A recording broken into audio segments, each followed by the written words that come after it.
I like how you're already claiming that joke is your own after you fucking stole that joke from me 2 weeks ago.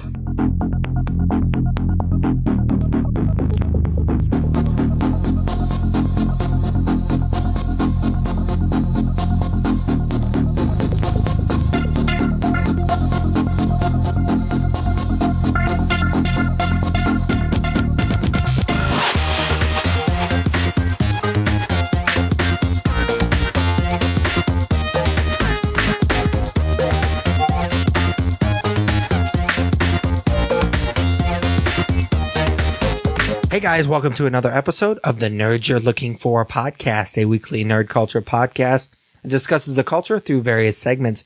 My name, of course, is Patrick Kuhn, alongside my co-host, as always, that Tyler Hunt. How's it going, man? It's going well, man. It feels like it's been a while. Yeah, it does. It was kind of a busy week for me last week. We had to skip an episode because I went to Vegas for the weekend, which sounds a lot cooler than it actually was. It was my nephew's baptism, and I don't get to see my sister and her husband very often, my brother for that matter, because he lives out there now as well. So it was kind of cool. It was a hectic weekend though, because I flew out there Friday and the flight there was awful. It was really bad. I flew Southwest, and I don't know if you're familiar, but you don't get your, like, you get a seat, obviously, but you don't, like, get an assigned seat. Oh, yeah. You just board by group, and then you just get to pick a seat, which always kind of irritates me because I've flown a lot. And, like, I've flown Delta, I've flown America, and whatever. And when they assign you a seat, people get seated really quickly because they know exactly where they're going to seat. In Southwest, it seems like you have to stand in that little terminal really long, like in line, because everybody's very, like, they don't want to pick every fucking seat's the same. It's literally the exact same.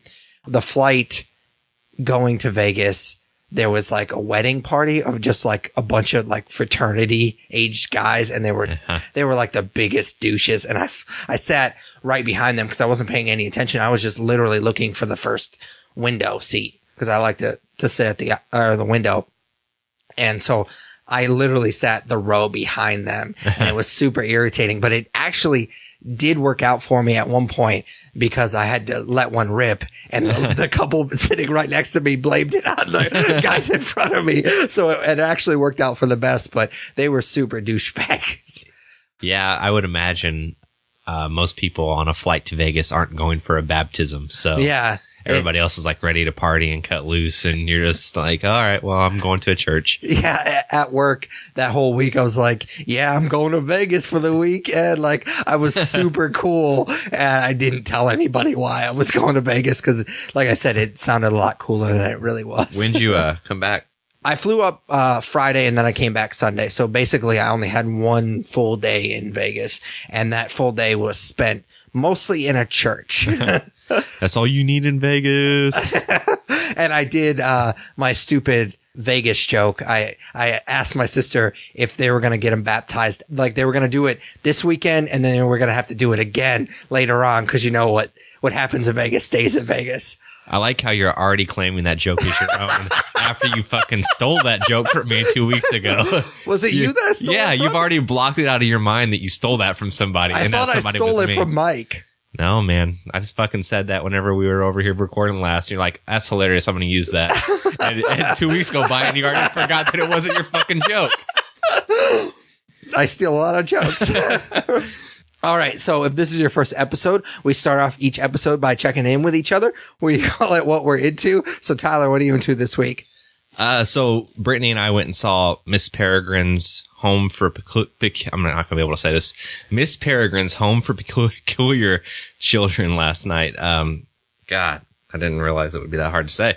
Brittany, my wife, she loves these books, so she was very excited for this movie. It was one of the rare times like she was like up and ready to go see a movie on opening night, and like she was dragging me to it and not the other way around. So this is, in case you don't know, it's the new movie from Tim Burton. It's based on some books. Don't know who the author is, but I think they're young adult books. Yeah, I was going to say, I thought they were like little kid books. Read them in front of me. They're not like little kid books. Like she read them to you? Like to put you to bed? No. I would say young adult, probably. So basically it's about like this kid named Jacob. He according to IMDb, because I don't make up synopsises like you do, but Jacob discovers clues to a mystery that stretches across time. He finds Miss Peregrine's home for peculiar children, but the danger deepens after he gets to know the residents and learns about their special powers. So it's basically a fucking X-Men knockoff. The whole time I was sitting there, I was like, this is fucking X-Men. Yeah. This is like a bad version of the X-Men. But no, it is directed by Tim Burton. So after seeing this movie, facing a bit of a conundrum, I don't know if Tim Burton has lost his touch or if he's always just been overrated. Because the last few movies he's done, probably the last decade of his work, has been pretty bad. This movie is not necessarily bad.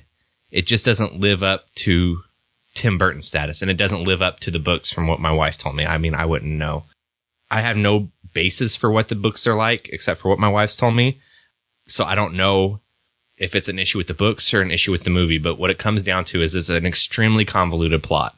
And I would not expect that seeing the previews for this movie. So there's things called time loops, and there's rules in the universe that go with the time loops and go with the peculiars, and there's creatures that eat eyes, and I don't know.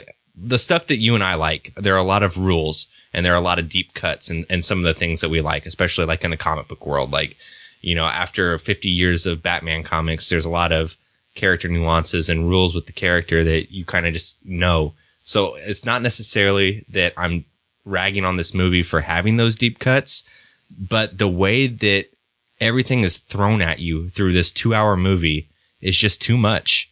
Like, you're trying to put things together and solve the mysteries that are going on with the storyline, and then they're constantly being like, oh, well, actually the rule is like they can only eat this person's eyeballs, or actually the rule is you can't feed them after midnight. Yeah, exactly. It's like we're in this time loop. So if we go from the time loop, we get old, but you don't get old, but your grandpa, and there's just so much shit. And I'm like, I thought this was like a kid's movie, and I'm barely keeping up with the plot right now. So to me, it was just really, really sloppy storytelling. I mean, there's cool visuals, there's cool ideas, there's definitely a Tim Burton touch to it, but it's almost like with him putting his stamp on things or putting his touch on things is more important than the storytelling. So I mean, I'm not recommending this movie. Like, it's not the worst movie I've seen this year, and Brittany liked it for what it was. She said the books were better, but I don't know why this movie I guess it exists because the books are popular. I get that, but it's some really, really sloppy storytelling. And I don't know whether to blame that on the screenwriters or blame that on the person who wrote the novel, because I haven't read it. Did you ever see Dark Shadows? Dark Shadows, yeah. I haven't seen. I mean, I saw it in theaters and I haven't watched it since. Yeah, that's kind of when I realized kind of what you're going through right now with Tim Burton. Well, no, like I definitely went through it then too. I went through his filmography before we started recording just to see if I hated more of his movies than I liked. And it's not to that point yet. Like, I still consider most of his filmography to be things I liked, but I don't think he's done a movie I've liked since probably Sweeney Todd.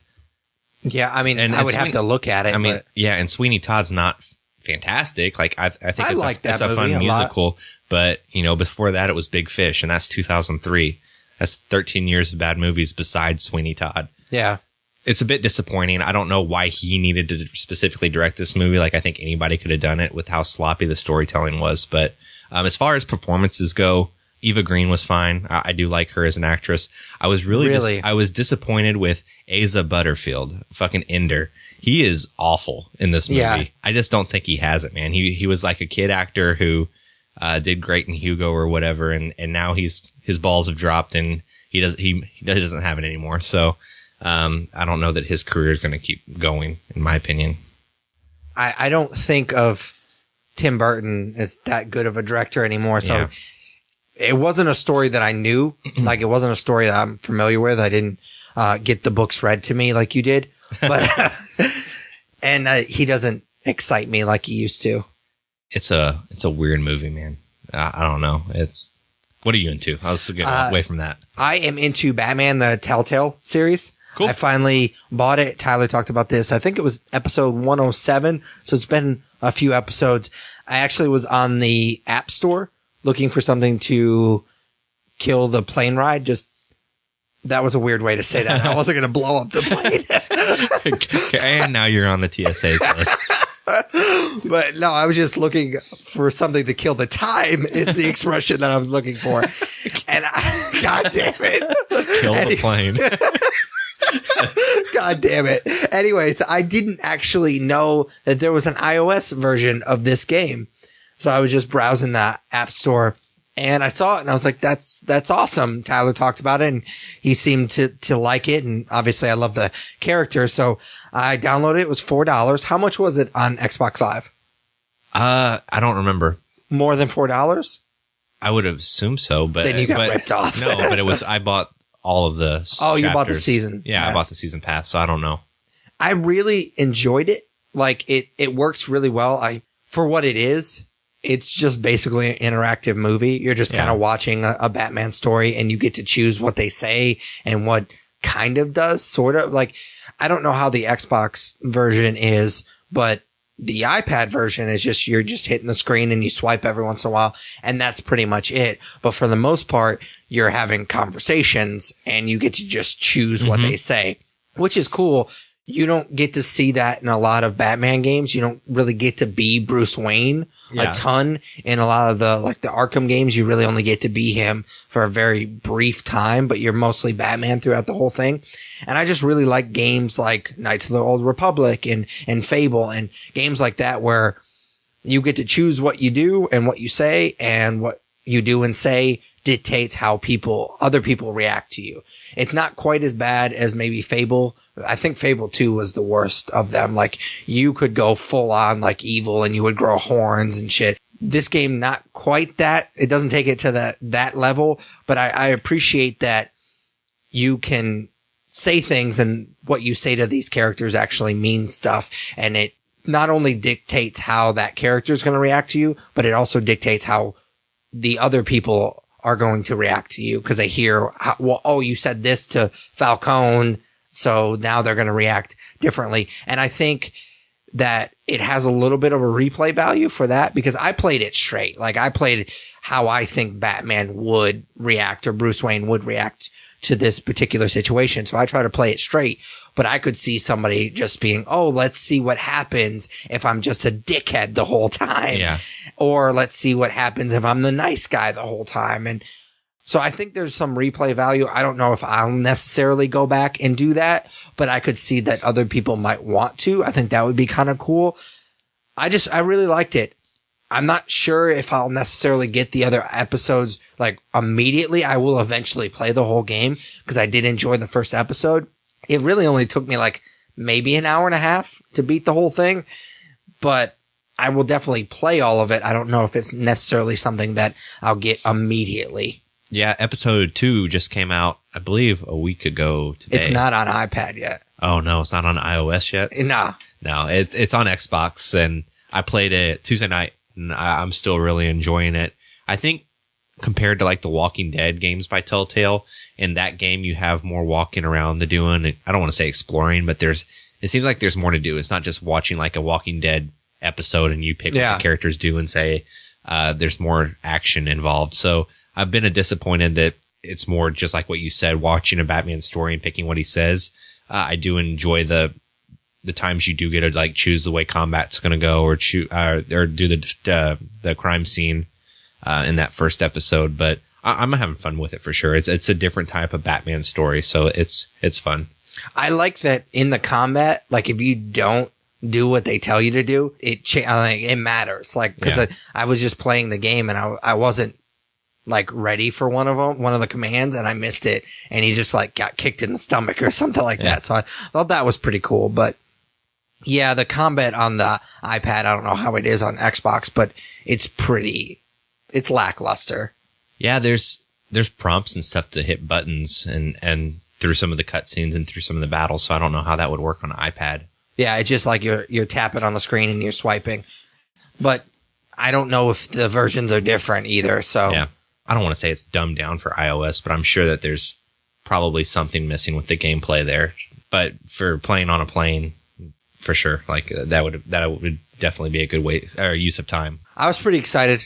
I pretty much beat the whole thing that first episode on the plane. What I didn't beat, when I got home, I finished it up. So cool, man. I will definitely get the The other episodes, I probably just won't get them immediately. Cool. All right, so our next segment is just plainly called Comics. Tyler and I read a ton of comics each week, and we like to spotlight one or two a week. So what'd you read this week? I'm going to talk about International Iron Man issues 7 and 8. Okay, cool. So I would say that these are probably my two favorite issues in this series so far. And that's pretty big because both of them barely contain Tony Stark or Iron Man. Okay. So I just said that it's my favorite, and then I'm going to go through this, and I'll probably end up ragging on it by the end of it. Okay. But in all seriousness, like there's two Iron Man series right now. There's International and Invincible. International started after Invincible, and it's been basically leading up to the story of Tony Stark's true parentage. Yeah.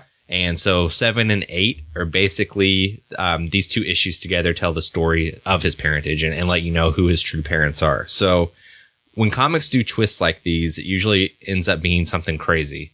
Like Dr. Doom goes back in time and had sex with Tony's mom, and he's Tony's dad. And oh my God, how's Tony going to live with this? And it's nothing crazy like that. The two characters aren't extremely significant. I've never heard of them before. They're just simply S.H.I.E.L.D. agents. And then Hydra ends up getting involved. Is he a Hydra baby? Not half. So, I mean, this, I don't want to. Does that make him a daywalker?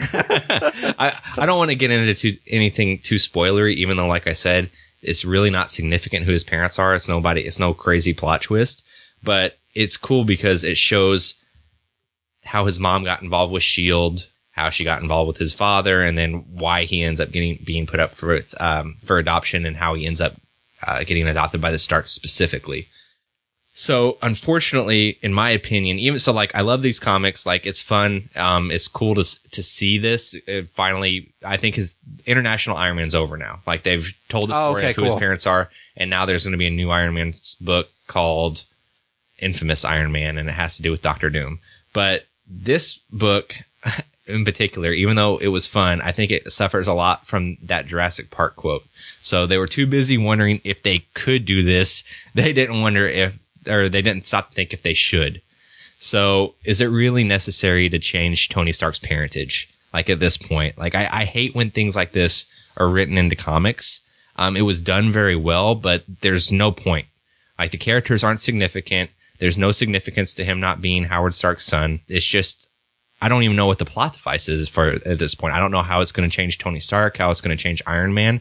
Maybe that's yet to be determined, but there's just no significance. I don't understand why a decision like this was made. So I'm disappointed that they went that route. I don't see what the significance is, but they did it pretty well. And I was happy that his parents aren't significant. Like I would have been upset if it was like some big twist, like Agent Carter is Tony Stark's mom, or, you know, something just ridiculous like that. I'm glad they kept it pretty monotone, but at the same time, it just didn't need to be done. I don't know. It was done because every so often I'd flip through IGN and there would be a story about who's Tony Stark's real parents. Is he adopted? And so that's why they did it. Yeah. But so you're going to get all of that publicity for changing his parents. And then the answer to the question is, oh, just some random S.H.I.E.L.D. agent. And then his dad is, I'm going to spoil it. His dad is a S.H.I.E.L.D. agent that ends up being Hydra. Like, no significance. His dad's dead. He finds his mom. She's still alive, but. Are him and Cap better? Like, they're BFFs, right? Him and Cap. I don't know. He's a Hydra agent and he's half Hydra. They're like BFFs now. Did we just become best friends? I don't think anybody knows Cap's Hydra. Oh, really? I haven't read issue 5 yet. I have not read any of it yet. Oh, yeah. No, nobody knows Cap's Hydra. Oh, really? Yeah. I was just trying to make a joke. Awesome joke, man. But that's all I have. Did you steal that from somebody, or? Oh, no, that was just my shitty joke. You can always tell when it's mine.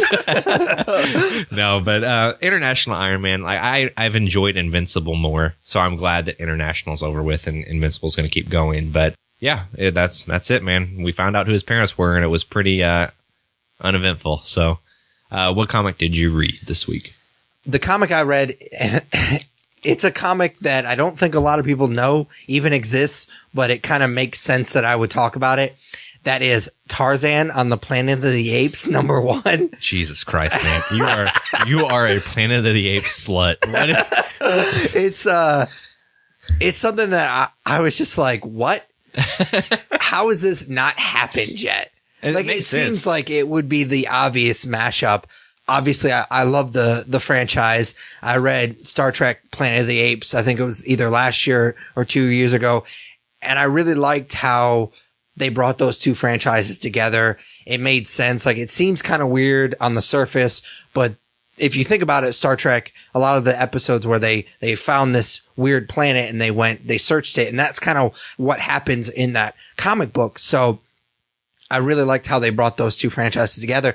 And this one, I actually liked it more.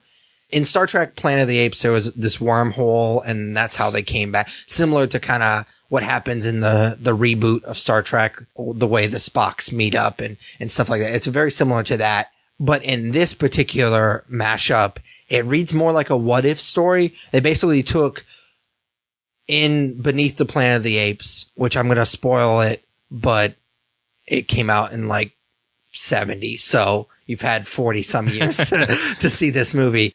At the end of that movie, there's a nuclear weapon that goes off and it destroys the whole planet. But there's these two ape characters, Zera and Cornelius, that escape in Taylor's ship. And they actually go through the same wormhole, and they go back to, I think it was 1973. And that's the start of Escape from the Planet of the Apes, which is the third movie. And basically what this book says is instead of them going to 73, they went to like 1906. So basically they played with the Planet of the Apes mythology, which I really liked because it showed that somebody was paying attention and actually put more than just like a half second thought into what they were going to do with this mashup. Now, once that happened, it wasn't that great. Like, I don't really care for Tarzan. Yeah. I just really want to see a Planet of the Apes comic book. And I really like the Star Trek and Planet of the Apes stuff because I wouldn't say I'm necessarily a Star Trek fan, but I like the franchise. Yeah. Like, I've never seen the original, but I've seen the new movies, and that's close enough for me. Like, I know that's horrible to say, but I'm much more interested in that franchise than I am in Tarzan. I don't find the character all that interesting. The artwork was really cool, just very detailed and very spot on. Now, Tarzan, I mean, basically just going for George of the Jungle. Like, it's not very hard to do Tarzan, but I liked the fact that they looked they look dead up like the Planet of the Apes, the characters Zera and Cornelius in the movie. So I appreciate that. Now I'm going to get the rest of this miniseries because I am a slut, like Tyler said, but it's not that great. But I do appreciate that it seems like they put a little bit of thought into how they were going to bring these two franchises together. Yeah, no, that's cool. And I mean, I kind of scoffed at it at first, but it does make sense. I mean, he's King of the Apes or whatever the fuck they say, right? So it makes sense that these two franchises would eventually mash up together. I just think it might be another Jurassic Park type thing. You're in love with that quote right now. I mean, a lot of shit that we get fed, I mean, they're too busy wondering about if they can do it instead of if they should. Have you seen the meme where it's Jeff Goldblum and Sam O'Neill? Yeah, Sam Neill's like, whenever he's resting on the Triceratops belly or whatever, right? But he's on Jeff Goldblum's bare chest. That's pretty funny. I'll have to put that in the show notes now because we mentioned it. Oh, for sure. All right. So, I mean, that's pretty much all I have for Tarzan on the Planet of the Apes. So our next segment is called Nerd News. Tyler compiles all the nerd news that has broke since the last time we talked. We have 2 full weeks of nerd news to catch up on. So what do you have this week? Nothing too exciting. Even though it's been 2 weeks, there's nothing crazy. But the first is going to pertain to the Dark Tower movie that's coming out. It looks like they're still doing a TV show with that. Yep. They said that there is a TV show in the works with Idris Elba. It doesn't say anything about Matthew McConaughey, and I don't know the universe of the Gunslinger. I bought the first book, and I do plan on reading it before the movie comes out. But it doesn't say anything about him being in it, so I guess maybe his Man in Black character isn't in it. Or I think that from what I read, maybe the character takes different forms.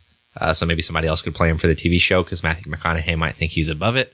I don't know, but I mean, he was in True Detective. Both of them have done TV, so I wouldn't think it would be out of the realm of possibility to get both of them. I would imagine. I would think it'd be something where it'd be a miniseries and he'll pop up in an episode or two. I don't. Yeah. But Idris Elba will be involved. So that was an idea that went back all the way to whenever Ron Howard was developing this movie. He wanted to do like 2 or 3 movies and a show on HBO. So I don't think that they have a network lined up just yet. They're developing it now, but yeah, it looks like that idea is still alive. Yeah, that's cool. I've not read any of the books. I would like to. From what I understand, the movie kind of takes pieces from all the books. Really? I don't know that for sure, but I think that's what I've heard.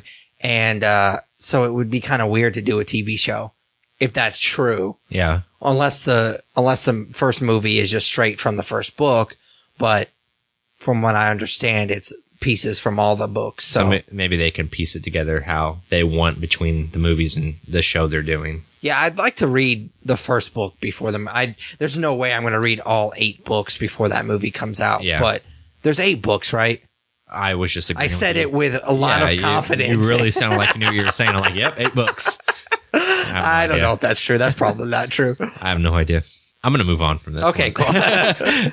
So FXX is doing a Simpsons marathon, and they are doing every single episode of The Simpsons all in a row. So all 600 episodes.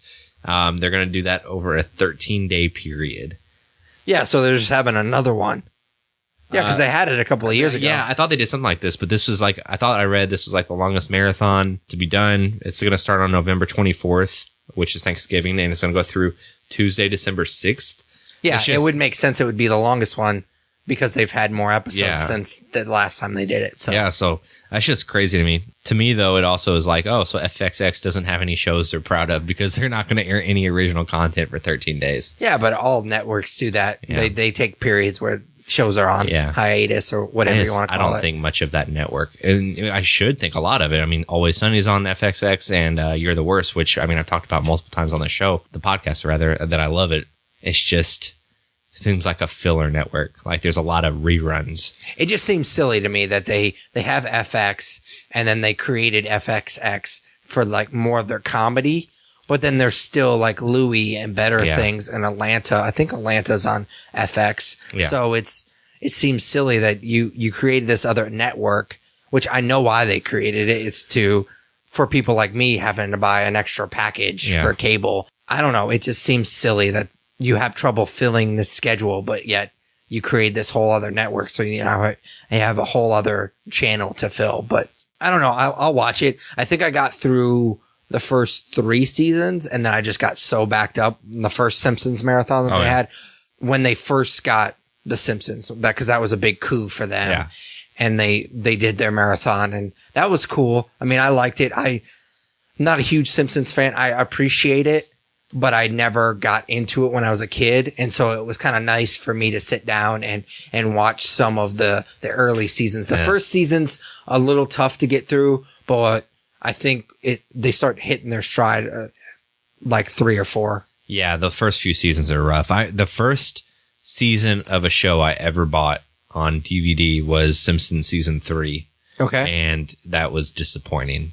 Really? Because I was a huge Simpsons fan growing up, and I didn't really like season 3. I don't think they hit their stride till probably about 4 or 5. Yeah, and they're still going. Yeah. 29, I think? That's crazy to me. Something crazy. It's about as old as us. If not a little older. Yeah, it is older. I'm 29. I don't know how old you are. I'm 27. So, I think it predates me a little bit, but yeah. Moving on, I stopped reading this comic. I'm just curious if you're still reading it. The Image comic Trees is going to be developed for a TV show on NBC, which typically means that it's going to get 1 season and then NBC is going to cancel it. But are you still reading Trees? Yeah, but I haven't seen an issue for a long time. Really? Yeah, so maybe I missed it. But no, I really like Trees a lot. Why did you stop reading it? I read the first 2 issues and I was just like, eh.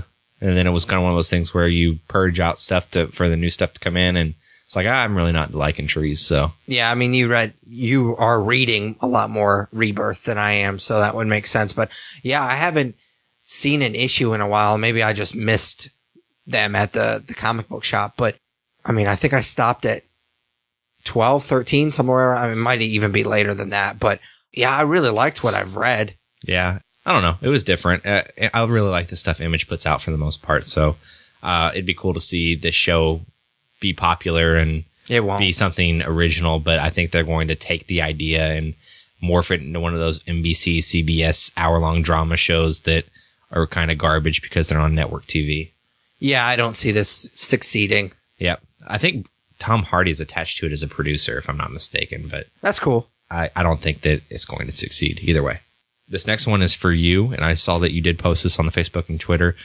Strain has been renewed for season 4, and it will also be its final season. So I've never watched it. I do want to watch it, and I was kind of waiting for them to have an ending point to where I could kind of watch it all at once. So I probably will start watching this in the next year or so. What are your thoughts? Well, like I posted on Facebook and Twitter, I'll be sad to see it go because I do really enjoy the series, and I enjoy like they're starting to really build up the mythology. And I think it's cool as shit, man. I just really like a badass vampire story, and this is it. And it's different. They're kind of taking pieces from other things that I like Blade, which Del Toro obviously had a big part in building that franchise. Well, the movie franchise. I think they're just kind of taking pieces from all of these other cool vampire stories and kind of making it their own. And I really like the idea of telling the story and then just ending it. Like, I have a problem with shows, and the perfect example for me is Dexter. Like, they overstayed their welcome. Like, they had a really cool idea, and they had some really solid, some of the best television seasons I've seen. And then the drop off is so drastic because at a certain point, what are you going to do? Like, you just milk it and milk it.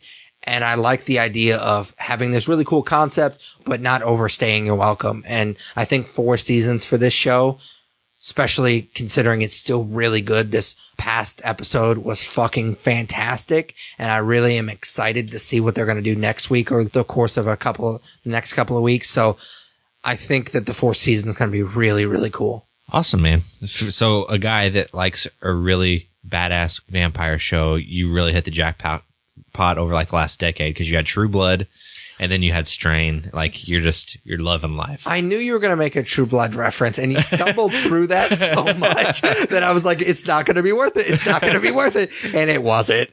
You know, what's sad is you're like through your whole monologue there. Like, I had 2 jokes pop up and I didn't want to interrupt you. And that was the one I went with. And I don't even remember what the other one was at this point. So, all right. Last story for Nerd News. Jon Favreau is going to make a live action Lion King movie. Like a remake, kind of like what he did with Jungle Book. And I think that's his next project if the Jungle Book sequel is not. So me and my wife were talking yesterday, and she's one of the people that just doesn't understand why studios do certain things. And she's like, why can't they just make original things? Why do they have to make all their animated movies live action now? Why can't they put out original stories? And I was like, well, they did try doing that, and you did not go see any of those movies. Like, I'm like, did you go see Tomorrowland? Have you ever seen Tomorrowland? No, they lost a fuck ton of money on that movie. And something like Lone Ranger wasn't necessarily a new idea, but that was them branching out and trying to do something different. And nobody went and fucking saw that movie. So they're hitting their stride with the nostalgia factor, making these live action movies based on the movies that everybody loves, and they're making a shit ton of money. So personally, I'm excited for it. Who doesn't love The Lion King and who doesn't love Jon Favreau? So it'd be cool to see him use the technology that he used on Jungle Book with that story. I love the remakes they're doing personally, but everybody that complains about them still goes to see them. So Disney's raking in the cash. Yeah, I'm a little bit nervous about this one. I mean, I like the Jungle Book, but I didn't have any skin in the game. Yeah. Like, I didn't really like it as much as you did. Yeah. So I wasn't really, it's not one of those franchises that I was like, oh no, they're making this and it could be bad and then it's going to tarnish the other. Whatever. I could sit back and relax and just enjoy it for what it was, which is, I mean, it's a really good movie. It does actually hold up too, because I watched it when I bought it on Blu-ray and it's still really good. So I appreciated that. But this is the first movie I remember seeing more than once in the theater. Yeah. Like, it was a big deal when it came out, and it's still like, it's probably been about 5 or 6 years since I've seen it, but I watched it and I was still blown away by how good it is. The storytelling is fucking perfect, man. Yeah. It's really, really solid movie. The music in it is fantastic. Like it's almost perfect in every single way. And I see the reason. Like you basically just plotted the exact, their exact logic. Yeah. Why they're going to make this remake, but I don't know why you're not going to build on it. Yeah. What I don't understand, or I do understand, but what makes me nervous is the plot changes. Like, if you do scene for scene remake of the animated movie, people will complain. And if you change too much of the story, people will complain. So I don't know what the balance is there. And I think they did find it with Jungle Book. Like, we've reviewed it. I love the animated version. I love the live action version. I hated Maleficent. And they changed a lot of the plot with that movie. I like Pete's Dragon, but I had never seen the original. So I didn't like Alice in Wonderland. So I don't know. It is really hit or miss. It's not like I've enjoyed every single one of the live action movies they've done. I think Beauty and the Beast will be a pretty good indicator of how I'll feel about Lion King, probably, because I loved Beauty and the Beast growing up, and I still do. And I'm curious to see what changes they make when that movie comes out in March. So if that movie is successful and is good, then I'll have hope for Lion King. If they change it too much and it strays from what it originally was for Disney, then I could see it being disappointing. Yeah, I'm super nervous. I love this movie, and I just don't know if you can necessarily build on it. I think Disney inceptioned my dreams and got this idea. Because I remember 10 years ago, I was like, man, I would love to, whenever Prince of Persia came out, I was like, man, Prince of Persia is awful. That's a weird leap. No, here we go. So when Prince of Persia came out, I was like, man, that movie is not good, but it reminds me of Aladdin. They should do a live action Aladdin movie like that. And then for the genie, just have Robin Williams voice like a CGI genie. And you get the nostalgia, and then it'd be pretty cool visually, because Prince of Persia had some cool visuals. It was just a really bad movie. And unfortunately now that's not possible because Robin Williams isn't with us anymore. And I don't know that you could do that movie with somebody else playing the genie at this point. Yeah. So that's probably why they haven't pulled the trigger on an Aladdin movie. I feel like basically I had the idea first, is what I'm saying. So your thought process is they stole your idea for a live action movie of a completely different movie than they decided to remake. They were like, I like where this kid's going with the Aladdin ideas, but instead let's do something completely different. Instead of starting with a hot commodity like Aladdin, let's test it out with fucking Alice in Wonderland. Nobody really remembers that old one. Or let's test it out with Maleficent, because Angelina Jolie do okay. I never saw that movie. Don't see it. It's bad. But yeah. Anyways, that's the end of nerd news. We kind of strayed there. A little bit. Well, speaking of the remake of The Lion King, we're going to actually review remake of Magnificent Seven. It was directed by Antoine Fuqua. Is that how you... There's no way. Let's go with it. I honestly have no idea. Okay. I think Is it Fuqua? No, it's definitely not that. If it was that, then he would definitely be like, no, it's Fuqua. Yeah. So he's directed a lot of mediocre action movies. He's best known for Training Day, and then a bunch of other movies that weren't as good as Training Day. It stars Denzel Washington, Chris Pratt, and Ethan Hawke, among others. It's about the residents of Rose Creek who are terrorized by a greedy mine owner who is offering pennies on the dollar for their land. Given 3 weeks to decide, the townsfolk band together to hire a group of outlaws and misfits to help them protect their town. It is a sequel to the 1960 film of the same name, and it's also based on and there's no way I'm going to say this name right, Kurosawa film Seven Samurai. Did I nail it? I think so. Yeah. I wasn't going to try his first name, though. It starts with an H, doesn't it? It starts with an A. I have it written down, but I'm not going to try it. Just leave it. See, we talked about it too much. We ruined your home run. Have you ever seen Seven Samurai? I don't think we've had this conversation before. I own it, but I have not seen it. It's it's really fucking long, and it's hard to find the day where you're like, yeah, I want to sit down and watch this and spend 3 hours watching a foreign film that I'm going to have to read. Yeah. Which makes me sound like a really lazy moviegoer, but I mean, come on. Yeah, I have also never seen it before. And I'm kind of embarrassed by the fact, because it's one of those movies that all the pretentious movie buffs always like, oh, well, this is the best movie ever made. And I know Matt from The Obsessive Viewer, he was obsessed with this movie when we were in college, and he always tried to get me to watch it. And like you, I did not want to spend 3 hours reading subtitles. I think I I've seen Yojimbo, which is another one of his movies, which I liked.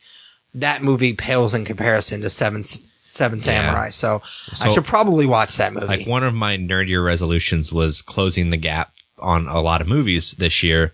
And the way I was going to quantify that was, I know that not a lot of people put a lot of stock into the ratings on IMDb, but I wanted to close the gap on the top 250. Yep. And I think that right now, if you go through the top 30, I've seen 29 of the 30, and the one I have not seen is Seven Samurai. So it's definitely something that I want to watch. It's just kind of finding the right mindset to do it.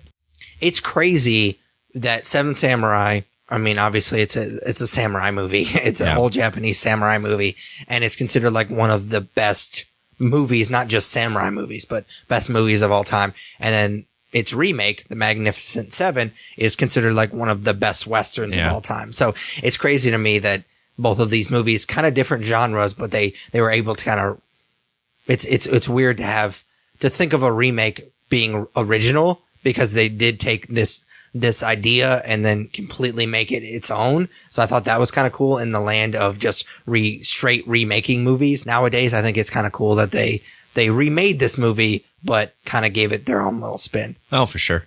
That being said, this movie is just a flat remake of the Western.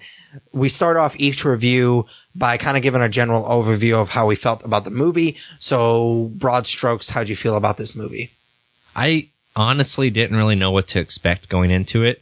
I mean, I had seen the trailers. I know who's in it. But when I think of Antoine Fuqua and Denzel, I think of Training Day. And then when I think of Training Day, I think of it being just an amazing movie and being award worthy, and Denzel winning his Oscar for that movie. I did not realize before I saw it, the rest of Antoine Fuqua's filmography was pretty ass terrible. Yeah, it's really bad. But going into it, that's what I thought. I'm like, oh man, the people who made Training Day are teaming up for a Western. Like, this is going to be really good. Like, it should be award worthy, right? And it's not. It's basically a popcorn movie that is like a month or two late. It should have been released in the summer. It's basically just a summer movie, in my opinion. That's not necessarily a bad thing. It just didn't meet the bar that I've set for like Denzel Washington in particular.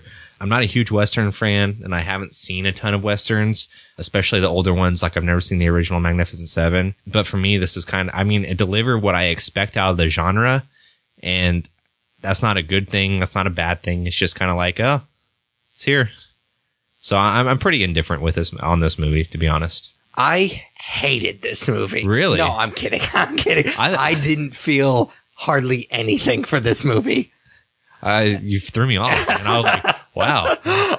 This would be the weirdest movie, because it feels like we're always like in the middle of, we either love something or we're kind of in the middle of the road. And I was just like, I just thought it would be funny if I just was like, I fucking hate it. I was excited. I'm like, man, I can't wait to hear you. Because I don't care one way or the other about this movie. So I'm like, oh man, what did you hate? No, I just thought it would be weird if this was the movie that I like made my stand on. No, it's basically, I felt like he had a checklist of all the typical Western things. Yeah. And he was just checking all the boxes. From what I understand, that checklist was probably a bunch of stuff from the original too. Yeah. Like, I've never seen it, but I've talked to people that have, and it parallels it very well from what I understand. And I'm not seeing a ton of outrage from fans of the original. So it had to have lived up to their expectations, because I guess I don't know that many fans of the original, but I feel like if it was horrible, we would have heard something, being the film nerds that we are. Like I said, it checks every box, but it does almost nothing beyond that. And for me, it's a decent movie, but it's very forgettable, and I doubt I would ever watch it again. Yeah, I think Brittany, I saw this with Brittany, and she loved it. Really? This is her favorite. This is her favorite movie of the year, by the way. Yeah. What? I don't know. She's got garbage eyes. I don't, except for in husbands, but I stand by my statement. No. So I'll probably end up seeing this movie again and buying it on Blu-ray just for her. Yeah. But if it were just me, like, I don't think I'd watch it again unless I was really bored and it was on Netflix. I don't know. I've seen it, and I'm okay with never seeing it again. So we like to break up our review into different sections. The first section that we start with is story. For me, I pretty much feel like I summarized the entire plot in those couple of sentences. Yeah. There doesn't really anything under the surface. There's not a ton of character development, even though they tried. They tried really hard. There's a few threads, but they're like really undeveloped and they just don't work for me. Other than the Ethan Hawke stuff, I really appreciated his character development. But other than that, I just didn't really. I didn't even care about his character. Like, the character really, development. I actually really liked his. Like, this was just, to me, this was just like a revenge story. There was no character development. It was like Avengers in Western, like a Western Avengers. Like, you have to assemble the team and fight Ultron, who is Peter Skarsgård, and nobody's going to really learn anything along the way. We got to kill these guys. And to me, that's what it is. It's Taken. Liam Neeson's character doesn't grow in that movie. He just kicks ass. And that's what this is. Like, the characters, they tried really hard with Ethan Hawke, where you said you appreciated his character development. I didn't. Really? What did you not like about it? They lead up to, like, they tease that he's not okay with everything. And then, like, I don't want to spoil it, but I guess this happened in the original too. So, like, he bails and then he comes back and he doesn't really explain. He's like, oh, I just had a change of heart. Yeah. Like, there's nothing happened to make him change his mind or like or develop really. So I wouldn't be surprised if there wasn't a deleted scene of something that happens with him that kind of changes his mind. Well, we already like sank 2 hours and 15 minutes into this movie. Like, what's another 5 minutes to at least explain this character's development? I did like his arc, like I said, but it wouldn't have bothered me if he really was just like this con artist. Yeah. I thought that would have been kind of a cool twist too. For me, they could have gone either way. They didn't go that way. They kind of went a little bit, I guess, a deeper route. Yeah. But I still liked it. I just think it would have been kind of cool if he was just like this con artist and he kind of built his name and it wasn't true at all. Yeah. But I don't know. It's just the Denzel stuff just did not work for me at all. I mean, they teased it enough. And then when you finally figure out what his deal is and why he decides to do all of this stuff for very, very little money, as far as they don't really specify how much money each of them are making, but he keeps hiring all these other guys. And I keep thinking that's just cutting into your profit, man. Like, stop hiring all this. Well, I guess Chris Pratt's character isn't for the money, but he had to spend money to buy the horse. That whole thing was weird. Anyways, it just felt like they were forcing things here and there, and they had some interesting characters in the movie. I just felt like the direction that they went with some of these characters, other than Ethan Hawke, because I liked that character. Yeah, I just think the way that it was all threaded together was very bland. Yeah. Like, this movie, whenever the action, we'll get to the action later, but I mean, the action pieces were fun, but then those were few and far between, and the stuff between for me was just really bland. I didn't care about the characters too much, and I don't know, they didn't build anything for me, character-wise. My biggest complaint is the stuff with Denzel. Like, they tease it, and then you get it at the very end, but then the fucking movie's over. Like, yeah. I kind of wish we could have seen some flashbacks or something to build that, so it doesn't hit as hard as I think they thought it was going to, because we don't know his family. We don't really know this character that much, other than the few scenes with him and Ethan Hawke where they, again, tease it. But I think we should have seen a little bit more of that. And I actually thought that the Mexican guy was kind of cool, and they don't really explain him too much. And then, what's Vincent? Vincent D'Onofrio. Yeah. His character, nothing. Like, there's nothing there. He just does a weird accent that I think he enjoyed more than I did. Like, I think he enjoyed doing it more than we enjoyed watching it. Yeah, I mean, I'll get to that in performances. All right, so why don't you just go ahead? Okay, so performances, I fucking hated Vincent D'Onofrio. Like, I've seen him do amazing things. Like, he's been in amazing movies, and he's amazing as Kingpin on Daredevil. And then in this movie, he decides to do a weird fucking voice. Mushmouth, high-pitched, weird voice that I can't understand what he's saying half the time. And it was just a really weird direction for him to decide to go. And so I could have very much done without him. And he was actually the person I was almost most excited to see in this movie. I actually didn't know he was in this movie until he showed up. Well, I knew Denzel Washington, Ethan Hawke, Chris Pratt, and then I knew Vincent D'Onofrio. I hadn't seen his character, but I knew he was in it. And I'm really excited to see Vincent D'Onofrio act, because this might be the first thing I've seen him in since Daredevil. Well, no, that's not true. Jurassic World. Yeah. But, yeah, he makes some weird choices. I don't really have too many other complaints performance-wise. I don't think Denzel Washington fit in very well. I think he was full on doing Denzel Washington. He's Denzel Washington, and now he's in a cowboy hat. For sure. He's a great actor, and he's done some great things, but he's also, let's not forget, he's done some bad things as well. And I don't want to say he's one note, because by no means do I think that, but, I think he might have cashed it in a little bit on this one. I see why he would never do this, and I understand why Denzel was ultimately cast in this role, just because of Training Day and all that good stuff. But I would have liked to see Jamie Foxx, because I loved him in Django. Now I understand that he probably wouldn't do it just because typecast, but yeah, he's really busy right now doing all those other movies he's in. Yeah, the fucking Verizon commercials. super busy. Was the last movie he was in Annie? Probably. What was the thing he's done after? I'm gonna look it up while you're going, but I wasn't disappointed with Denzel. He was just, like I said, he was being Denzel Washington in this movie. The person that I really liked a lot, which shouldn't come as a surprise, I enjoyed Chris Pratt in this movie. I think the last thing that I think I've seen him in was Jurassic World, and he wasn't necessarily bad in that movie. I don't think they asked him to do things that he's necessarily good at. Yeah. I think that this is the character that he's good at. The Star-Lord kind of character, the John McClane action hero, but kind of just the bad boy, just kind of cracking jokes and stuff like that. So I think that this character suits him, and I thought he did a really good job, and his arc was kind of cool too. Yeah, I mean, I'm kind of on the fence. I love Chris Pratt, and I love most things Chris Pratt has done in his career, but he's kind of like Denzel Washington in this movie. He's still just Chris Pratt. He doesn't do anything out of the ordinary.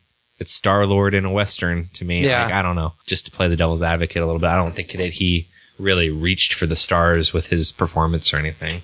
I just really like watching him do his thing. In Jurassic World, it was a little bit disappointing. Now, like I said, I don't think he was necessarily bad. It was just, he was a little bit more robotic in that movie. And I, again, think they asked him to do things that he's not necessarily all that comfortable doing. Yeah. I was waiting on the Jamie Foxx thing. Did you? Oh, yeah. I was going to make a joke about him not being comfortable training velociraptors, but it's past. Anyways, it probably wouldn't have been good. Jamie Foxx's last role was Annie. Yes. Okay, cool. I'm glad I stalled for you. I think that there's a reason that was his last role too. I think he's in a movie timeout. Probably. Well, did you ever see that movie? No. We did a trailer trash. I think that was the first trailer trash, maybe. But we really don't do trailer trash anymore. We've done it 2 or 3 times, because I think it takes the trailer to just make us angry for us to want to bring it up. We see bad trailers all the time, but that trailer pissed us off. Where we had to bring up how bad it was. I think we did Annie, Vampire Academy, and Hercules. Yeah, oh yeah. And I've never seen any of them. I saw Hercules. That wasn't bad. I mean, it wasn't good, but...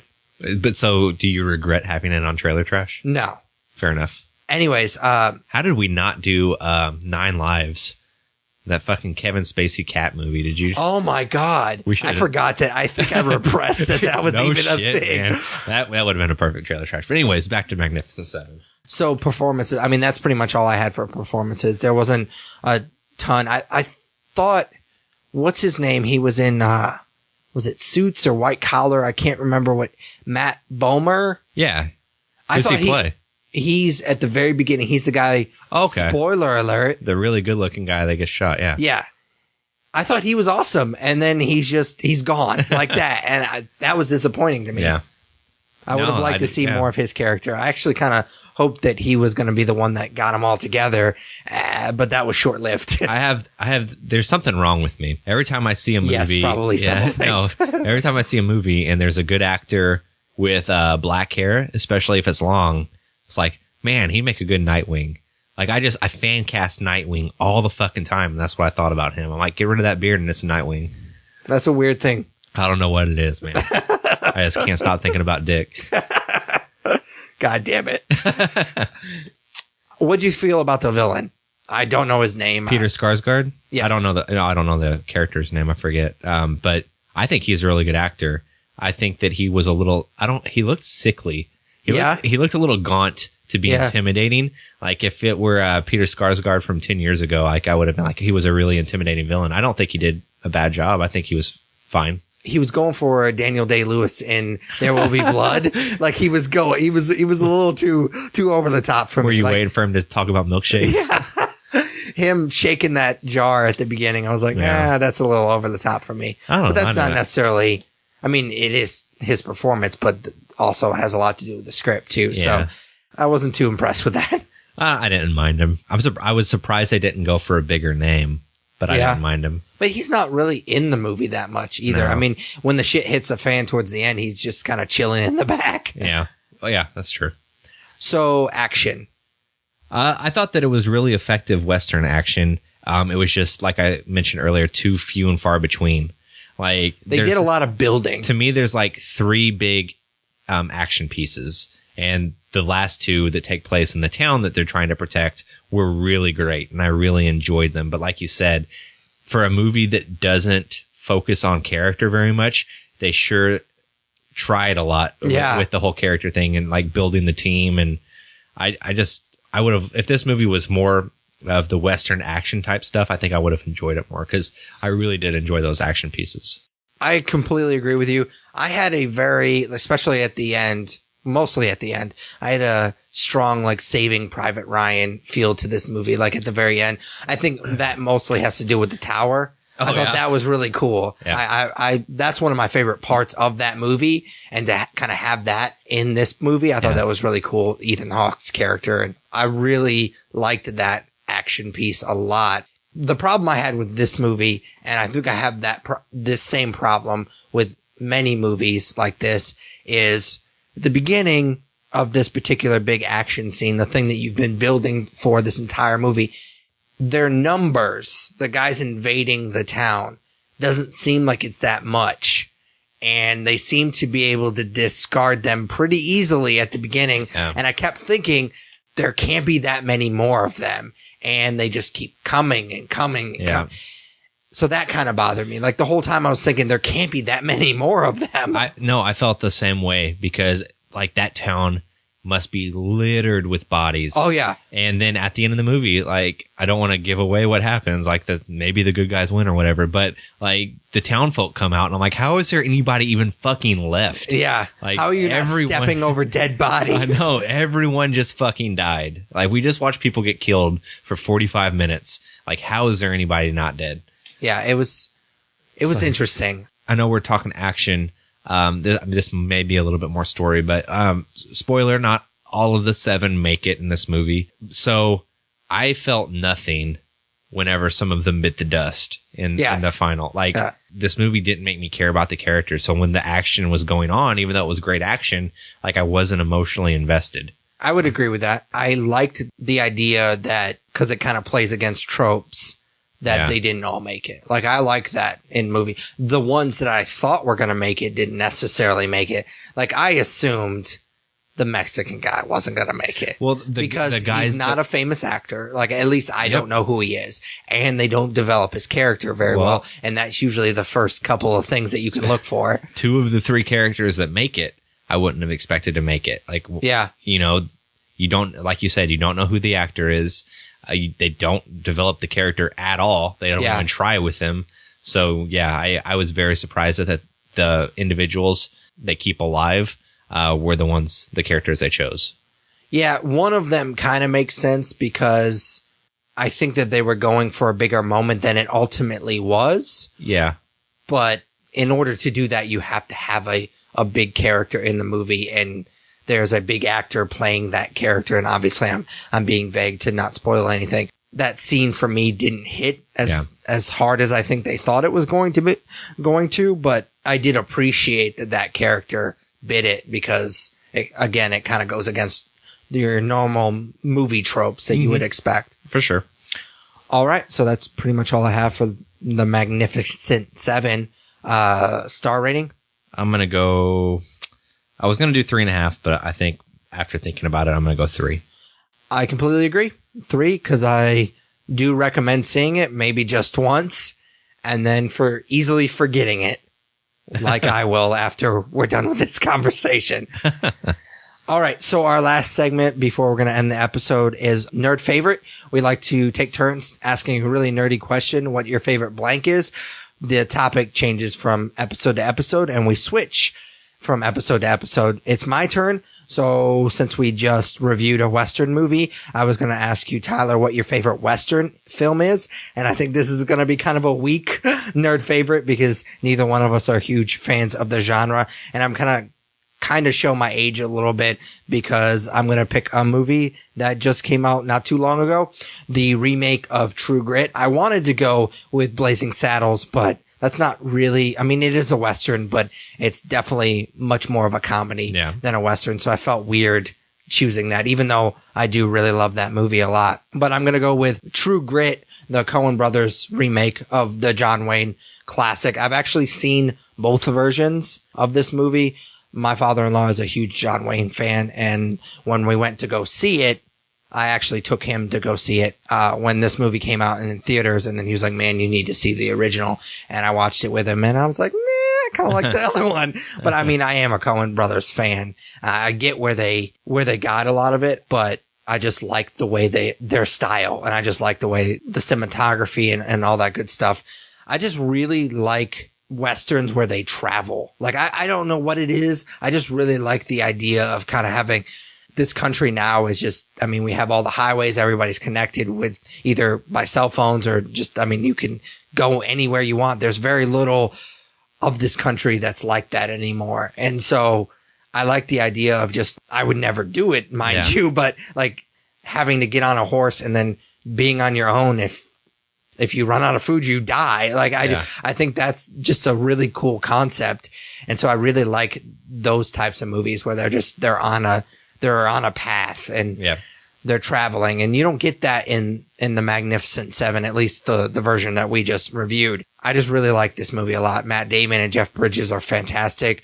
Is it Haley Steinfeld? Steinfeld. Yeah. Whose career, I think this was her first movie ever. She's fantastic in it, and she's done almost nothing since then. Yeah. I think she was in, what was that singing movie? She's in Pitch Perfect too. Yes. She's in that movie. I want to say she had a big song from that movie. So I don't know. Really? I don't know if she's a pop star now? I think she might have transitioned into more of a musical career. Oh, really? Yeah. That's disappointing. But yeah, I just really like this movie a lot. Cool, man. I've only seen that movie once, and I do like it. But as far as me, I'm gonna kind of have to go with you as well. Like, I've seen like no old Western movies from like the golden age of Western, and I'm not interested. I could give a fuck about John Wayne. I could give a fuck about Clint Eastwood. Yeah. And that's probably like, terrible to say, and to some people who love the genre, but I don't care. So I'm gonna go with Back to the Future 3.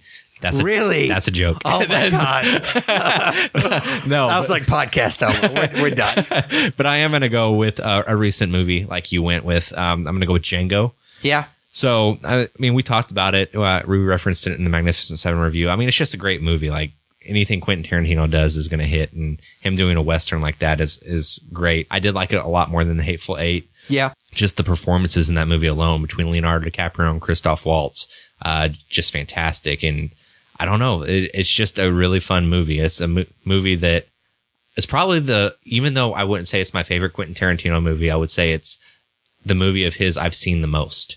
Okay. Leonardo DiCaprio, especially in that movie, is just spellbinding. And Samuel L. Jackson's great.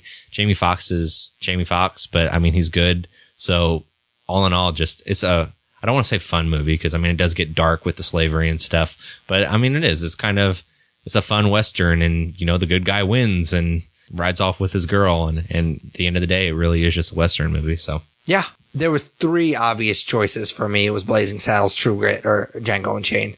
And I obviously ultimately went with True Grit, but Django is obviously a pretty good choice as well. So, as always, you can follow us on Twitter and Instagram at The Nerds Podcast. You can like us on Facebook, follow us on Google+, vote for us for Podcast of the Month at podcastland.com.